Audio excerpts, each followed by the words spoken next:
Thanks for clicking on this video. If there's one thing that you can spend a ton of money on in the camping, outdoors, and survival world, it's a knife. Everyone should have a knife that they can rely on to get the job done, whatever the job is. The problem is that sometimes you spend so much money on a knife that you find yourself not really wanting to use it as a knife. I mean, a knife is a tool. It's intended to be used and abused to a degree. And sometimes you find super cheap knives and find out that they're not worth the money you did spend on it. I mean, let's face it, the market for knives is huge. The spectrum of what's out there and how much they cost is almost as wide as the variety of knives that are out there. So I came across this bargain knife recently that really caught my interest, and mostly the reason that it caught my interest was I love the blade design for it. Now, I've seen a couple of YouTubers before that have gotten relatively famous, and knife companies have wanted to collaborate with them to create a knife in that person's brand. And I will say this knife that I found, if I were to design a knife to have someone build and put my name on it, it would look a lot like this knife, which is the reason I was so excited to get it. The knife that I got is the Camillus Carnivore X. Now, if you're at all familiar with the Camillus name, it's a Walmart brand. They sell super cheap knives that surprisingly turn out to be pretty decent a lot of times. This one is considered a knife slash machete because of its size, but I want to show you a couple of the things that I really like about it. But first I want to tell you about the knife itself. Now, I bought this on Amazon for $25. It is super cheap as far as knives go. But like I said, because of the design, I decided to take a chance on it. If you stick around for the rest of this video, I'm going to take this knife and I'm going to use and abuse it a little bit to see how durable it is and if it's something that I could trust. So let's start off with the overall knife itself. You see the size of it. I'll put the actual measurements up here because I don't know right off the top of my head. The knife comes with this nylon semi-rigid sheath. It's got I think it's got a little bit of Kydex in the front. This is the one thing I don't care for about this product. I don't really like nylon sheaths. So I think they're kind of a cop-out when it comes to products, but that's probably one of the reasons they were able to keep the cost of this product down a little bit. And if this thing works out, if this turns out to be a worthy knife, I'll probably build something either out of leather or Kydex for it. Looking at the sheath, you can see it's just got like a belt strap and a snap, but on the front of it, it's got a multi-tool and blade. It makes up for what some people may look at as a shortcoming of this blade, but it's one of the selling points for me. But we'll get to that in a minute.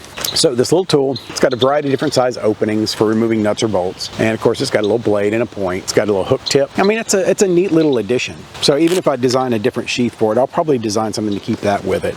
I'm not really going to bother trying to take out any nuts or bolts with it, but you know, it's there if I need it. So the lanyard that you see on here, I added this. This is the only thing that I've changed about the knife since I got it.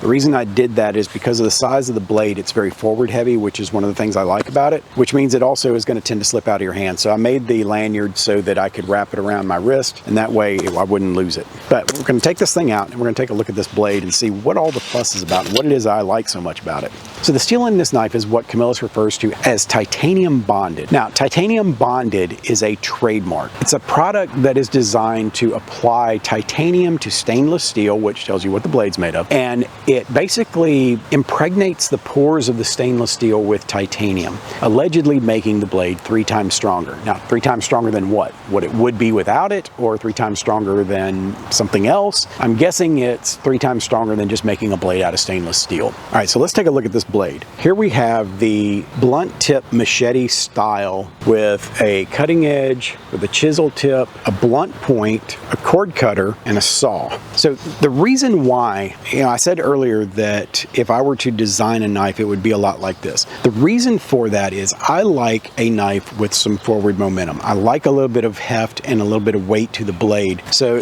this thing for camping, for outdoors activities, for killing zombies if it comes to that, this to me is the design that I would choose to go with for those kind of activities. One of the reasons being, on any knife that you use enough as a tool, this is going to be the first thing to go. You're gonna lose that tip. You're gonna be prying under something and all of a sudden that tip is gonna snap off. Now all of a sudden you've compromised the blade. Whereas the way this one's made, that tip is already gone, it's already flat, and there's not really a whole lot for a work knife that needs to have a point on it. And of course, that's where that multi-tool that comes with this comes in handy. It's got a point. If I need to break out something to dig, something very fine out, and then I can grab that tool and I can do the job. But I don't have need for that a lot. What I do have need for is the ability to pry things with a decent, reliable surface.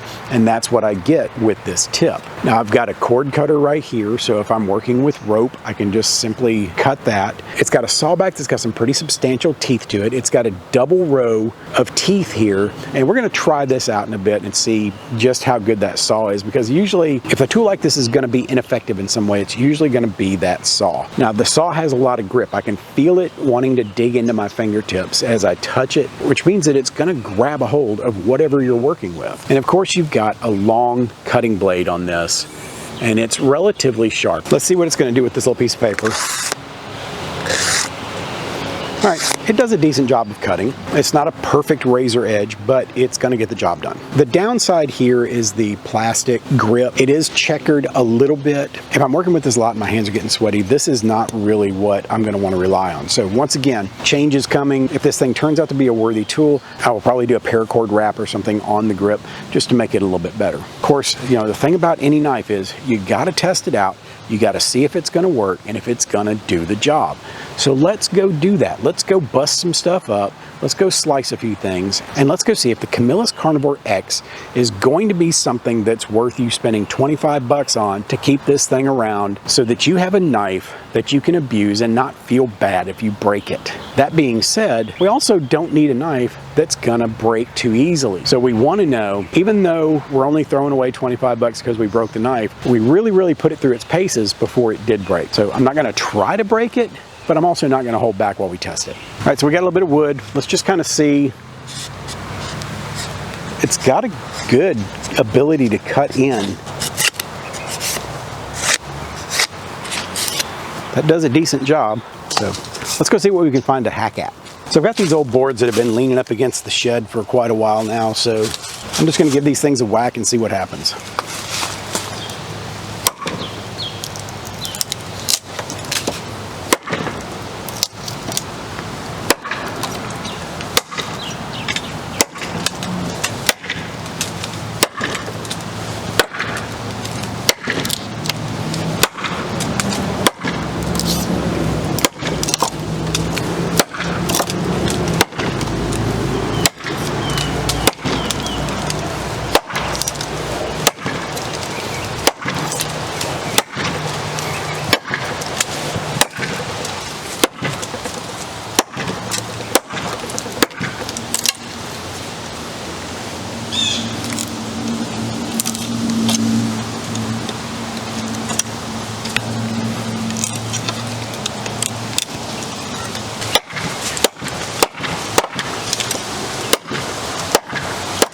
All right, so that did a pretty fair job. The forward momentum of the blade really does a good job of carrying the chopping into the wood and getting all that good momentum going. It makes it really easy to cut with. I didn't have too much trouble holding onto the handle. It's comfortable. It's a good fit for the hand, so it wasn't like it was just trying to come out of my hand or anything. I was able to hang on. And I don't know if you can see this or not, the blade is still in perfect shape. No problems there. I don't see any glinting. I don't see any rolling. Nothing there to show that we did any damage to it. And of course, I was trying to pry a little bit and bend the blade to the side. We didn't lose any of the trueness of the blade. So that's not too bad. Let's try a couple more things. So I got this tree back here that could use a little bit of a cleanup. Let's see what we get. Okay, that was super clean cut for one whack.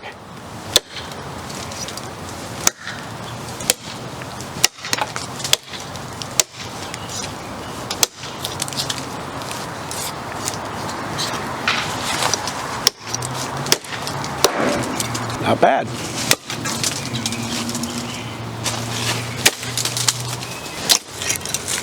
That is not half bad. That thing's got a good feel to it, a good balance. When it hits wood, it bites in. I like that. All right, so just happen to have a little bit of paracord here. Let's test the cord cutter, see if that's gonna do its job.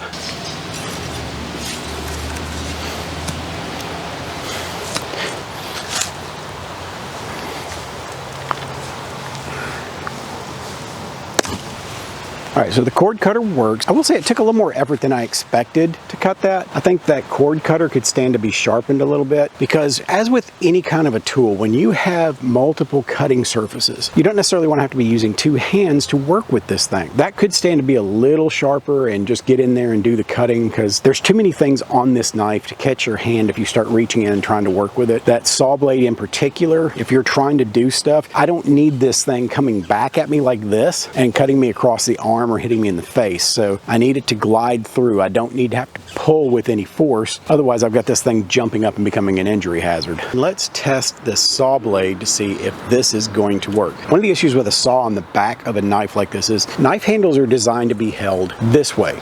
This has finger grooves. It has an arched back. It's designed to hold in your hand like this. In order to use the saw, you have to turn it like this. It's one of the reasons why a lot of combat style knives have a bulbous handle as opposed to a curved handle like this, because they're designed to be used as a tool from all angles. So that could be an issue with this. Let's find out. We're going to over here grab us a decent sized limb and give this saw a chance to prove itself.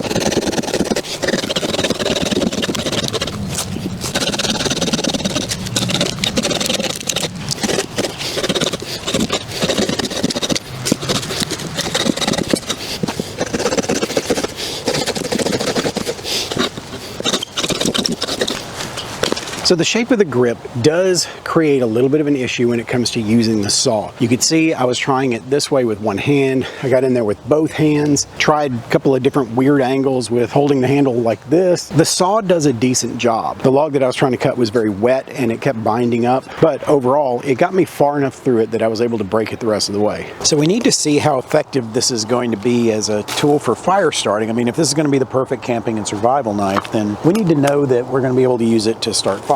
So one of the things with using a tool this size is whatever you're working on, let's say you want to make a feather stick. Instead of bringing the tool to the object, you're going to bring the object to the tool. So we're going to brace the tool against something, and then we're going to let our stick do the work. Instead of trying to use this big unwieldy knife and end up causing injury, we're just going to do it this way. And then, of course, that poses the question, is this knife going to work as a fire starter? I don't know how stainless steel that has been titanium bonded is going to work as far as throwing sparks, but let's find out. And once again, kind of want to make our ferro rod do the work as opposed to trying to drag this knife across the rod. Let's drive the rod across the knife.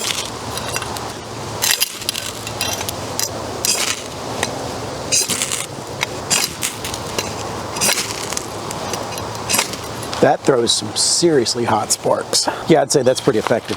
Overall, that thing does a pretty good job. I can see me spending a little bit of effort, putting a decent rope wrap on the grip, making a new sheath for it. For 25 bucks, that's a good knife. I didn't run into anything where I felt like it was gonna break. It didn't have a hard vibration through the handle like I kind of thought it might because of the plastic the handle's made out of. I had that Zippo axe that I was using that gave me so much pain in my hands as a result of the vibrations that came up the blade in the handle and into my hand, that it left me with problems even after the fact. This doesn't do that. It absorbs really well. The hard chopping, I was not feeling that in my arms. Overall, Camillus Carnivore X is worth 25 bucks and then some. And then on top of that, if you get out there and if you tear it up, you're only out 25 bucks. Instead of spending hundreds of dollars on a knife and then having to worry constantly that you're gonna break it, spend your 25 bucks on that. Get you the Camillus Carnivore X and use it for what it was meant to be used for. Have you ever tried any of the Camillus products? What'd you think of them? What's your favorite of all their designs? I know some of you out there have these things. Walmart sells the mess out of these things, and I find them a lot of times on clearance, so I know you guys are buying them.